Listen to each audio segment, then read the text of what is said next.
2025년 2월 25일 새벽입니다. 하나님 말씀은 창세기 29장 25절에서 30절입니다. 야곱이 아침에 보니 레아라 라반에게 이르되 외삼촌이 어찌하여 내게 이같이 행하셨나이까? 내가 라헬을 위하여 외삼촌을 섬기지 아니하였나이까? 외삼촌이 나를 속이심은 어찌 됨이니까? 라반이 이르되 언니보다 아우를 먼저 주는 것은 우리 지방에서 하지 아니하는 바이라. 이를 위하여 7일을 채우라. 우리가 그도 내게 주리니 내가 또 나를 위하여 7년 동안 섬길지니라. 야곱이 그대로 하여 그 7일을 채우매 라반이 딸 라헬도 그에게 아내로 주고 라반이 또 그의 여종 빌하를 그의 딸 라헬에게 주어 시녀가 되게 하매 야곱이 또한 라헬에게로 들어갔고 그가 레아보다 라헬을 더 사랑하여 다시 7년 동안 라반을 섬겼더라. 하나님 말씀을 증거하겠습니다. 야곱은 그 옛날 자기 아버지 이삭에게 자기가 형 에서라고 속였던 적이 있었죠. 근데 오늘 이 본문도 비슷한 장면이 나오게 됩니다. 삼촌이 자기한테 큰 딸을 작은 딸 라헬이라고 속여가지고 첫날 밤을 보내게 한 것이죠. 속인 이유가 뭘까요? 삼촌이면서 이제 뭐 장인 어른이 되겠죠. 이분이 속인 이유를 이렇게 이야기를 합니다. 우리 지방에서는 큰 딸을 먼저 시집 보내는 것이 좋은 통이다 라고 하는 거죠. 근데 진짜 이유는 따로 있었습니다. 왜냐하면 야곱이 일을 너무나도 잘하고 또 야곱 때문에 라반이 부자가 된 것입니다. 그래서 더 데리고 있을 요량으로 이렇게 속인 것이죠. 자, 그런 후에 이제 작은 딸 라헬도 주겠다라고 합니다. 그리고 7일 후에 주죠.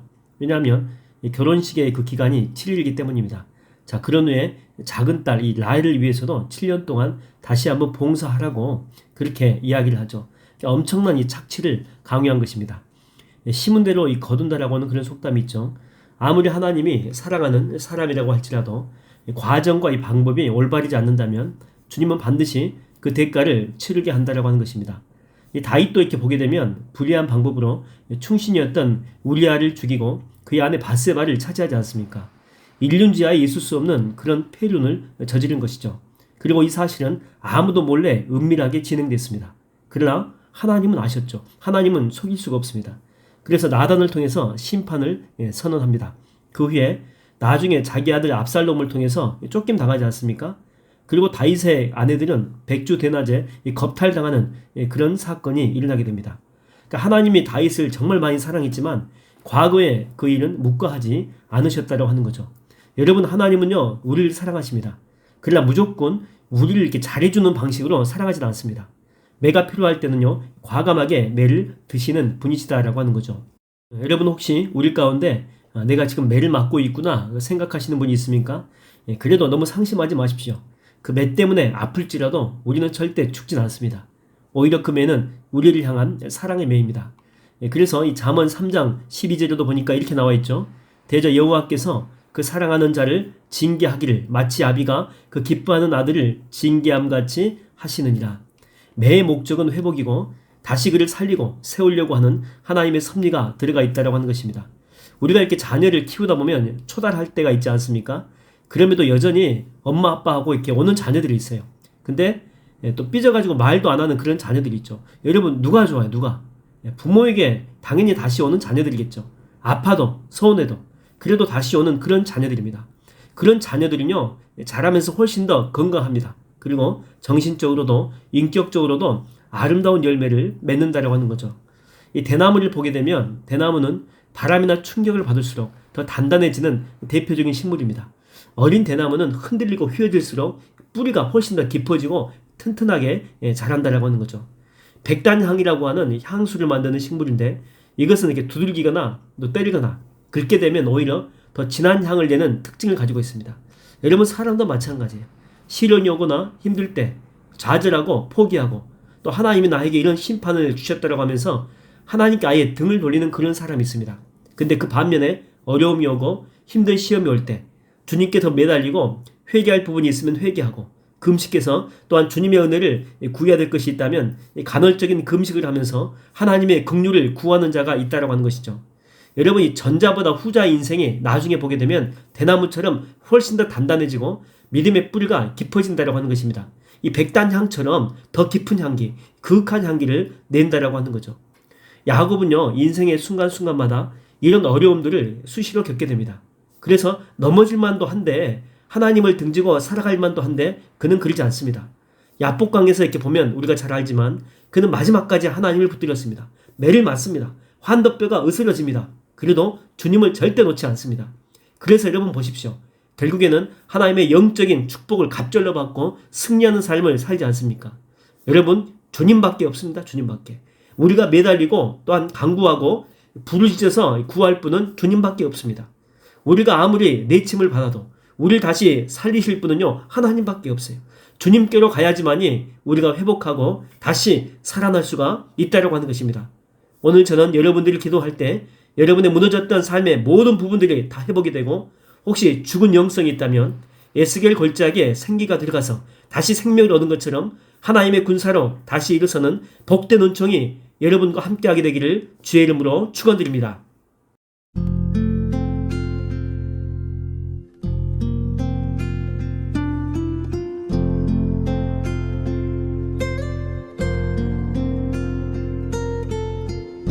부서져야 하리, 부서져야 하리, 무너져야 하리,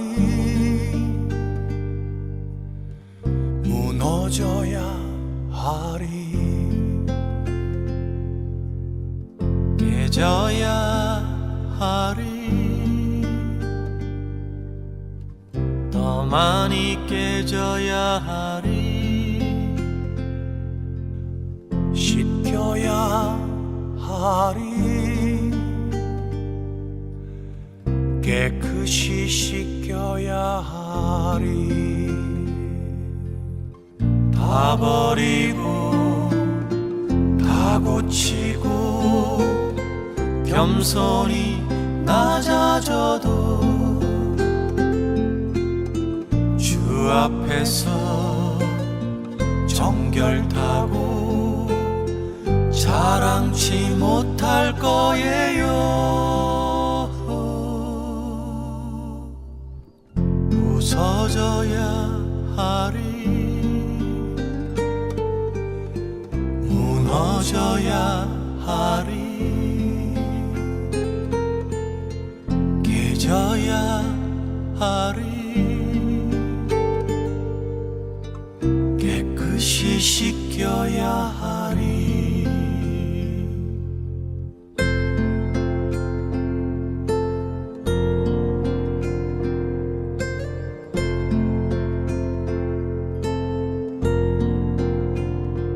당신의 그 섬김이 천국에서 해같이 빛나리, 당신의 그 겸손이 천국에서 해같이 빛나리, 주님이 기억하시면 족하리, 예수님 사랑으로 가득한 모습, 천사도 흠모하는 아름다운 그 모습, 천국에서 해같이 빛나리, 당신의 그 순종이 전국에서 해같이 빛나리, 당신의 그 사랑이 천국에서 해같이 빛나리, 주님이 기억하시면 족하리, 불타는 사명으로 가득 찬 모습, 천사도 흠모하는 아름다운 그 모습, 천국에서 해같이 빛나리, 천사도 흠모하는 아름다운 그 모습, 천국에서 해같이 빛나리, 천국에서 해같이 빛나리.